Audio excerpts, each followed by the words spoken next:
రారోయి మా ఇంటికి మాటున్నది మంచి మాటున్నది మాటున్నది మంచి మాటున్నది నువ్వు నిలుసుంటే నిమ్మ చెట్టు నీడున్నది నువ్వు కూసుంటే కురుసీల పీటున్నది నువ్వు తొంగుంటే పట్టి మంచం పరుకున్నది మాటున్నది మంచి మాటున్నది నీ కాకలైతే సన్న బియ్యం కోడున్నది అందులోకి అరకోడి కూరున్నది అందులోకి అరకోడి కూరున్నది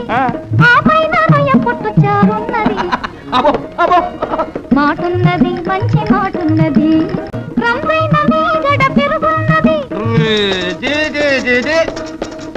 నందుకొను ఆవకాయ ముక్కున్నది నీకు రోగం వస్తే ఘాటైన మందున్నది నిన్ను సాగనంప వల్ల కట్టి దిబ్బున్నది